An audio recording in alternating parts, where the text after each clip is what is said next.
So we are talking about ego and different type of stories it plays out, and it keeps us out of the game. I had shared with you all in the various sessions and reiterated that ego is not our enemy. Although we may like to believe that all the conflicts in a relationship is because of the ego, and we try to tame the ego, but this is not the correct strategy, because ego is not the real culprit. Ego is not our enemy. What were the three purposes that I had shared with you was of ego? Can anyone share? How was ego serving us? And how is ego serving us?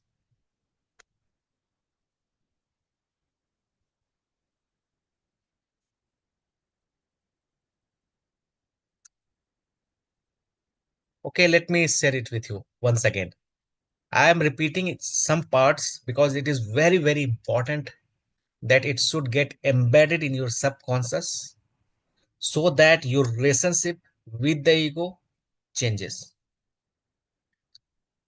Number one, so long as you are wounded, so long as you have inner hole, inner void, ego will be there. So basically, what ego is doing is ego is trying to protect us from the pain. Ego is trying to protect the part of us which is fearful, which is scared.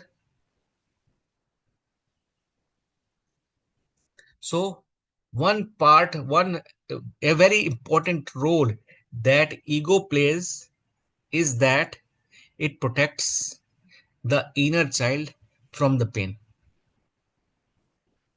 Number one.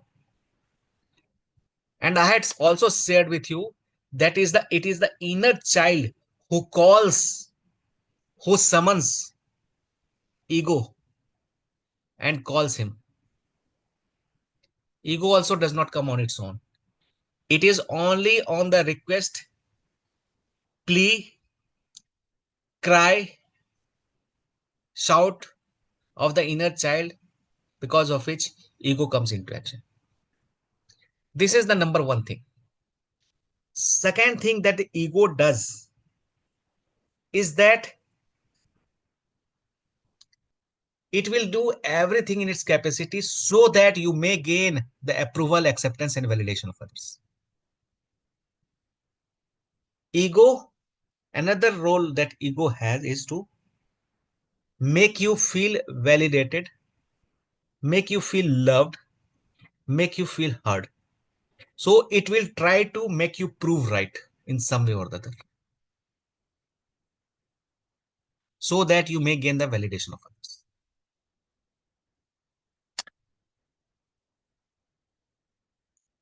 And the number three, though its intention is pure, but the damage that it does is that it keeps us protected from our own pain. It keeps us from feeling our own true feelings, inner feelings. So it isolates us from our own feelings. This is also very important, because of which सारा गड़बड़ होता है. What ego does is it isolates us from our feelings, true feelings. If I'm feeling fearful, ego will come up in such a way that my fear is pushed under the rugs and pushed aside so that we may not feel fearful.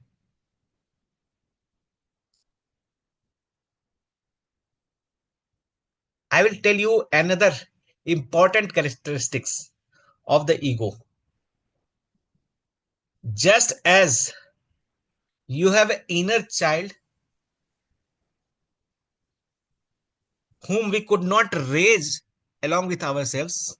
In the same way, ego is just of the similar age as the inner child. Your ego is similar in age to that of your inner child and donning the responsibility of an adult, trying to protect you from parents, trying to protect you from the lashes of your teachers, elders. So, in a way, I will create a metaphor for you and a picture for you so that you can understand and grasp the concepts very clearly. It is very, very important and it will help you big time.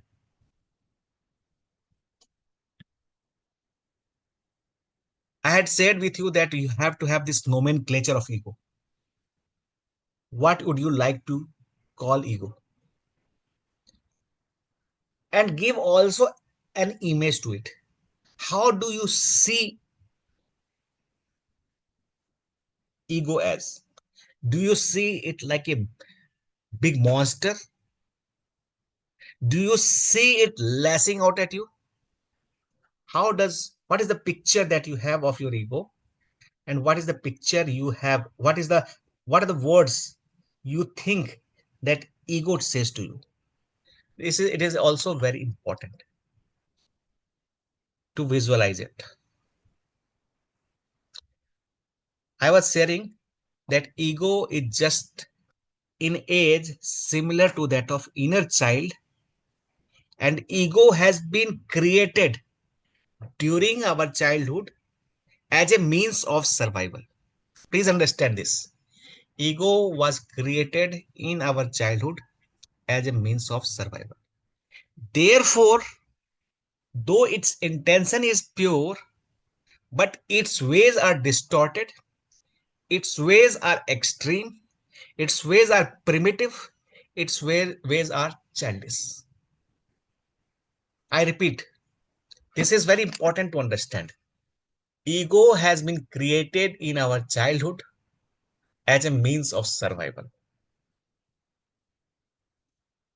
to save us from the bashing of our parents, society, to gain their validation and approval. Imagine a situation in which you are just like an innocent prisoner held captive and hostage to the moods and fancies of your parents. What kind of situation this inner child might be in? So ego comes into your rescue. So what I am saying is, although ego's ways might be detrimental for you, but it has honest intention to protect you.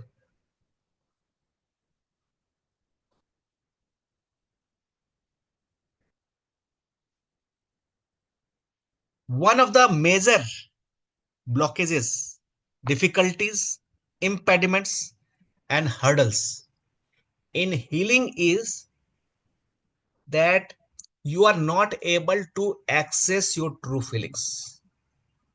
Why? Suppose you have a wound over this hand and I approach you trying to dress the wounds. What would be our reaction? I will try to push the person away, isn't it? Although it has come to protect us, to heal our wounds, but we will try to push him away. In the same way, ego does not let us to come close to our true feelings because ego fears that if I come closer to my inner feelings, I might get hurt even more. So ego will fight tooth and nail everything in its capacity so that it does not allow us access to our true feelings, which is deeply hurt. Is it clear to you? So healing, although we may like to say get in touch with your true feelings, but it is one of the hardest step, because a ego thinks that no one can protect the inner child better than me. It is my responsibility. No one can. I will not allow. I do not trust anyone that they will take care of the inner child in a way that I am able to take care of.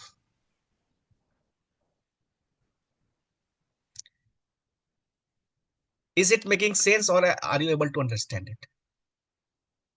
Ego considers itself as the best protector. Anyone who tries to come close to the part of you which is unhealed, which is traumatized, which is wounded, which is hurtful, ego will do everything in its capacity to keep us away, to push us away. This is one of the major blockages in healing. So, what is the way out? What is the way out? I will make friends with ego first. I will develop friendly relationship with ego. Gain the confidence of the ego. This is the strategy that I will adopt. I will develop friendship, forge a deeper connection with the ego before I step in closer to the inner child, which is wounded. And by the way, how can I come closer to the ego? Because ego has its own ego. It thinks no one can protect the inner child best than the ego itself, right? So, first of all, you have to operate from a place of non judgment, from a place of the true self, from a view of the third person who can listen to the story of the ego in a non judgmental way. Let ego vent out. Let ego be heard. Let ego be validated. Let ego be felt understood. So I will give my calming, compassionate, unconditional presence to the ego, listen to all the stories that it is playing out without being judgmental, without being harsh, without being critical, to such an extent that the ego feels that I have really understood its feelings. Is it clear? I will be there in front of ego, listen to all its stories till the ego feels that I have completely understood whatever he has to offer, whatever he has to say. Once ego feels understood and I understand him, my view towards the ego will change. My view towards ego will change. I will start looking at ego not as an enemy, but as someone who has some honest intentions, but its means are distorted, immature, primitive, childish, extreme.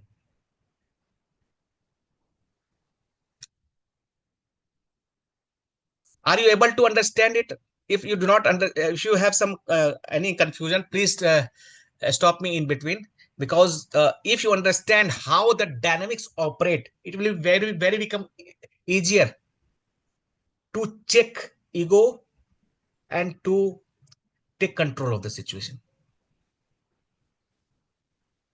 Is it clear? Anyone has any doubt? I had said with you, our view earlier with respect to ego was that ego is an enemy. Ego had an honest intention to protect us.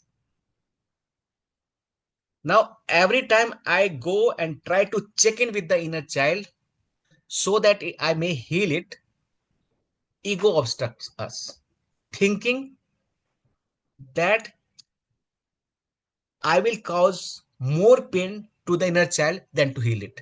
First. Second thing is, ego thinks that no one can protect the inner child better than the ego itself.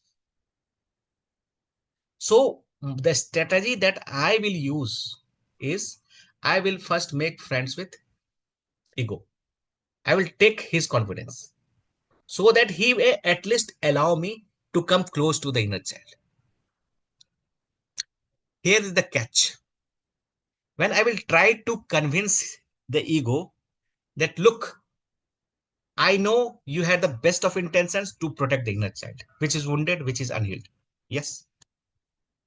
But since you are also child, also a kid, like the inner child, and you had donned the burden, the responsibility on your shoulder, and taken up a seemingly impossible and difficult task of protecting the inner child from the vagaries of the outside world, it's not possible for you. Let me come in, let me check in. When you will share something like that, what will happen, ego will feel bad about itself. Ego will feel, I'm such a failure, I'm such an utter crap that I'm not able to protect the inner child. It will go in guilt mode. This is when our role becomes even more important, to try to console the ego. No, it's not like that you are bad. It is just that you have taken responsibility which is not matching with your age. Am I making sense? Is it clear? Please stop me in between and ask any confusion you have. Good morning, sir, Mamta. Yes, yes. Can you just repeat this point once again? The responsibility with the age. Yes. I had shared with you, all of you in the beginning, that ego, as we may see it as a big monster as an adult, but ego is similar to the inner child. It is also a kid, like our inner child. But since in our childhood there was nobody to help us, nobody to protect us, everyone used to shout at us, the ego dawned as a kid.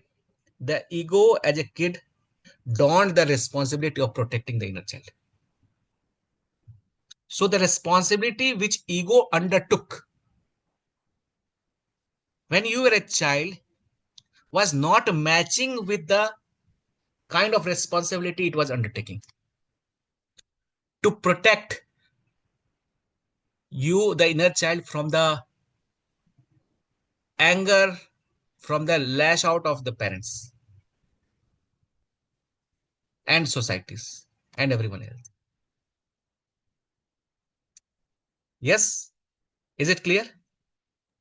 Yes, sir. The concepts that I'm talking about is deep, but if you understand it, trust me, you will have no issues with respect to healing.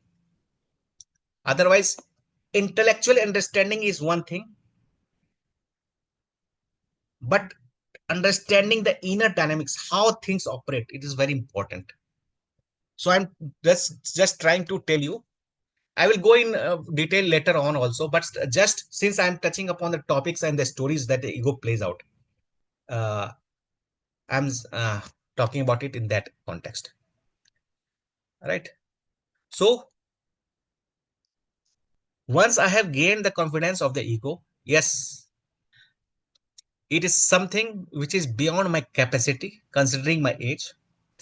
Now that I've befriended myself, ego can allow me to work with the inner child, to come closer to the inner child. Now the real process will start. Again, the inner child will have its own issue that I will talk about when I will talk about healing. But understand, this is the mechanism of how ego operates. And it is also important. I often share. that God has given us enough factor of safety. I had said also in one of the sessions that even if our heart deteriorates by 1% every single day, you would have lived for 70 long years without disrupting the functioning of the heart, which in other way I can say as, even if your heart is functioning at 30% of its capacity, you would have no damage. 70% factor of safety for the heart. Similarly, our emotions, our feelings are the signals, are the messengers, are the guiding lights which has something to convey to us. But if it has a message which I feel discomfortable with, I try to push it down.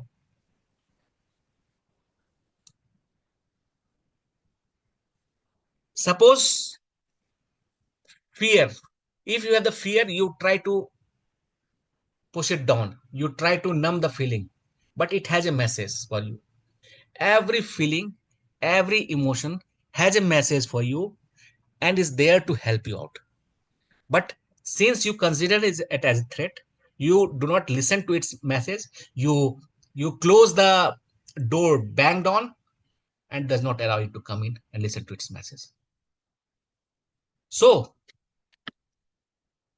before the behavior comes out, before your reaction comes out, if you understand the emotions and the feelings or the sensations in your body, you will be able to solve 95% of the puzzle. Our body communicates to the conscious mind way before it communicates through your words. I repeat, your body is more intelligent than your mind. Your body communicates the threat long before it comes out through words, which means your body has signals, gives you the signals of the uncomfortable feeling. Even if you are not in touch with your true feelings, even if you are not in touch with this emotions, try to sense the sensation in your body. It may come in the form of palpitations, heaving chest, grinding teeth, sweaty palms. There are so many signals that body gives. If we are aware of the sensations in our body before we get caught up in the dysfunctional loop or the pattern, we can keep that in check. But since we are not aware of our body, and see how it happens.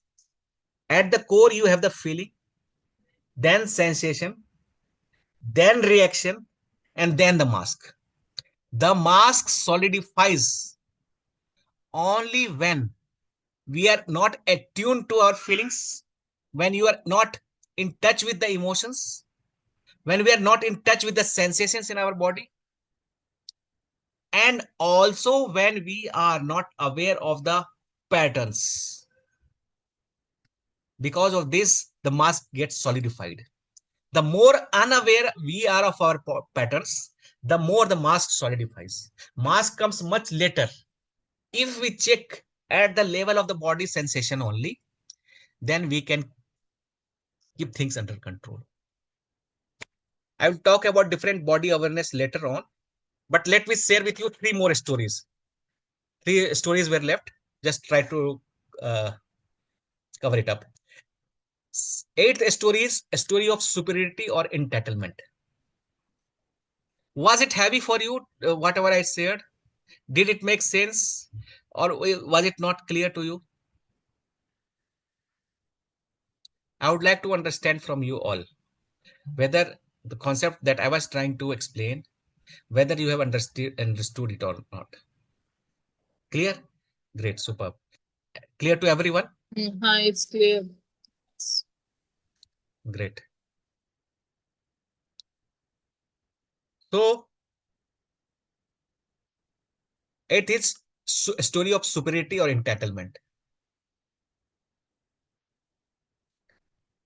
In this story, I focus on my own need, wants, without care for the others. Without care for others. Includes feeling of competitiveness toward or domination of others. It comes up with a feeling of competitiveness.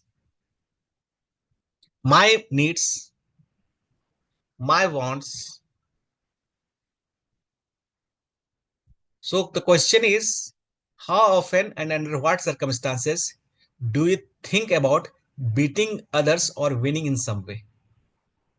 Beating others or winning in some way.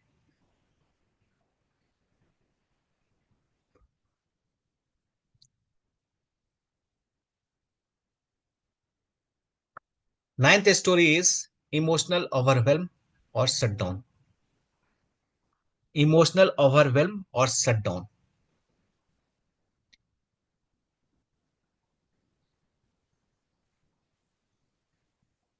I will try to control the perception of others. How often and under what circumstances do you think or worry about being emotionally out of control? Emotionally out of control. Under what circumstances do you struggle to express your thoughts out of concern for how others will react? This happens with most of the people. We struggle to express our thoughts thinking that others might feel bad about it. And the last story is exploitation or violation. Patterns of hurt, abuse, humiliation, manipulation, or cheating. I will leave you with one question. How often and under what circumstances do you think or worry about not getting your needs met due to another's intentional or unintentional choices? How often and under what circumstances do you think or worry about not getting your needs met due to another's intentional or intentional choices? Thoughts of worries around trust, security, connection with others. These are all different ways in which it comes up. Yes. I'll explain these three questions in subsequent session as well. Just for the due to the paucity of time, I did not elaborate much upon it.